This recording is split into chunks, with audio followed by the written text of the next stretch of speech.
or the extraordinary artistic spirit of our ancestors, so far ahead of their time.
Held its first debate over the weekend. The economy is expected to expand 2.5% this year. Boosting Korea's ties with its global partners on the sidelines of the Status UN summit. A massive drone attack on Ukraine overnight on Monday and Tuesday.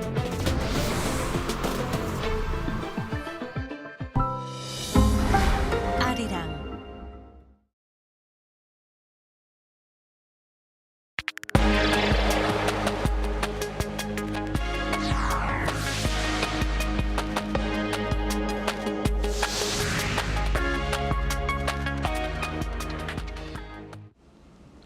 Thanks for joining us on Arirang News. I'm Moon Hae-ryun in Seoul.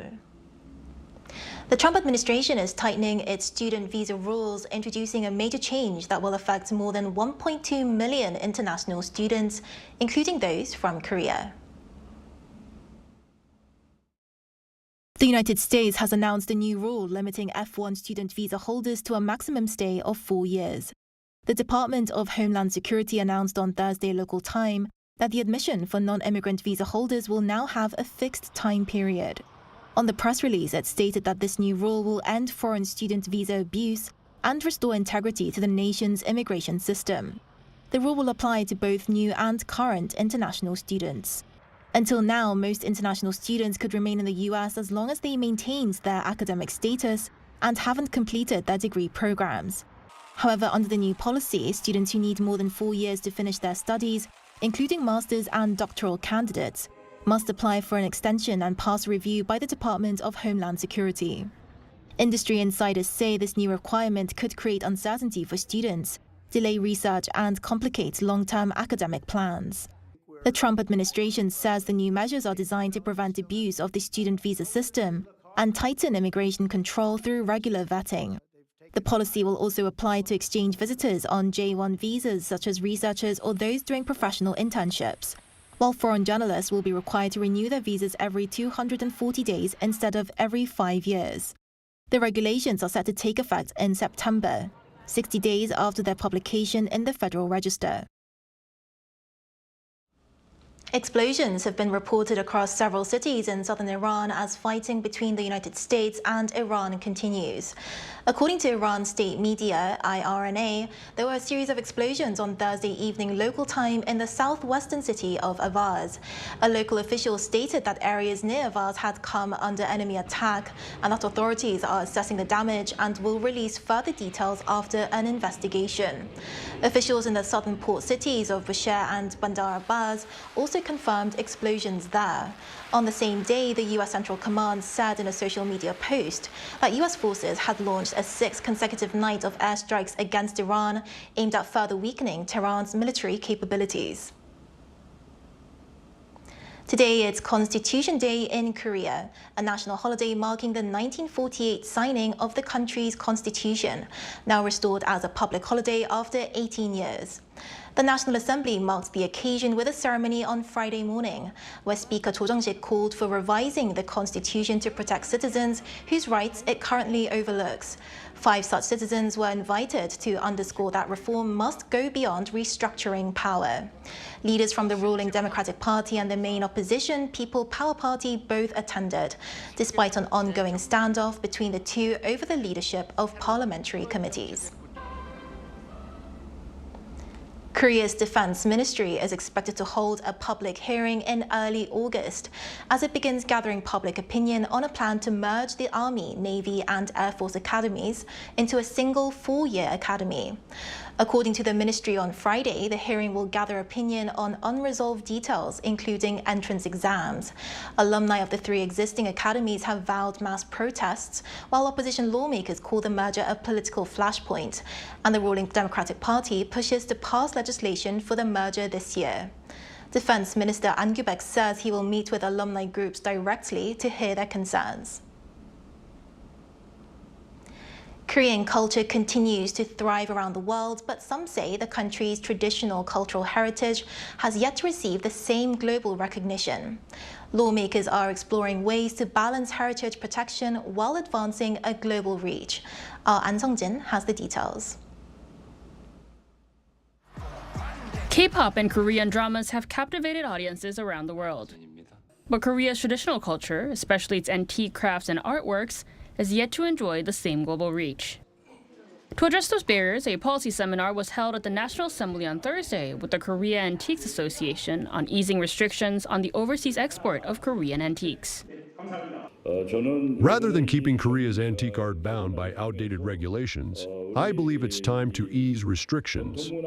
We need more reasonable standards that align with global practices, allowing these cultural assets to be exported. From centuries-old ceramics to paintings that reflect the lives and philosophy of our ancestors, these are the roots of K-culture. We should continue to safeguard our cultural heritage, but also freely share it through necessary regulations. The existing Cultural Heritage Protection Act prohibits the export of cultural heritage items made before 1945, including not only designated national treasures, but also so-called movable cultural heritage items as well. Though the legislation prevents the loss of cultural assets, some have argued that it limits international cultural exchange and prevents Korean antiques from reaching global markets, making it difficult to receive fair value or proper preservation. Specialists from the legal, academic, and cultural heritage sectors presented proposals to clarify legal standards and reform export regulations through a panel discussion. Alongside the seminar, the National Assembly hosted a special exhibition that showcases traditional Korean crafts, including everyday ceramics, wooden chests, and wrapping cloths, offering a glimpse into Korea's cultural heritage and aesthetic traditions. These events come in line with Korea's upcoming hosting of the 2026 UNESCO World Heritage Committee session, in efforts to balance heritage protection with greater international accessibility. An Sung-jin, Arirang News. In today's consumer-driven society, a new exhibition invites us to pause and reflect on ourselves. A posthumous retrospective of renowned British documentary photographer Martin Parr opened in Seoul on Thursday. Our Hong Seo-jung was there. Pops of colors and striking photographs immediately catch the eye. The images seem to come alive with vividly captured images that appear almost three-dimensional. These are the works of iconic British documentary photographer Martin Parr, renowned for his witty yet often satirical take on everyday subjects. Following his death last December, his first posthumous retrospective in Asia opened at the Seoul Museum of Art on Thursday. Martin has been a photographer for over 50 years. He's known for his eccentric look on the world. The funniest thing about it is probably us. By taking a humorous stance toward ordinary subjects that show materialism, Martin sparked controversy among traditional photographers. In 1994, he joined Magnum Photos, a prestigious international cooperative of documentary photographers. But his path to membership was far from smooth. His nomination was heavily debated, but with Martin's arrival, Magnum changed. As he traveled the world, Martin Parr's lens also turned to both South and North Korea.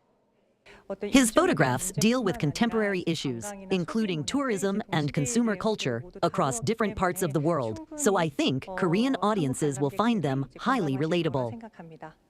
With his witty yet critical take on everyday subjects, Martin Parr's work still resonates with people across generations and borders. The photos felt so immediate and immersive. It was almost as if I were part of the scenes myself. It made me realize there's so much social commentary hidden in our everyday lives. It also encouraged me to reflect on things more deeply. What we see in these photographs is a reflection of ourselves. Through everyday moments, Martin Parr asks us, what are we truly seeing? 홍서정, 아리랑 뉴스.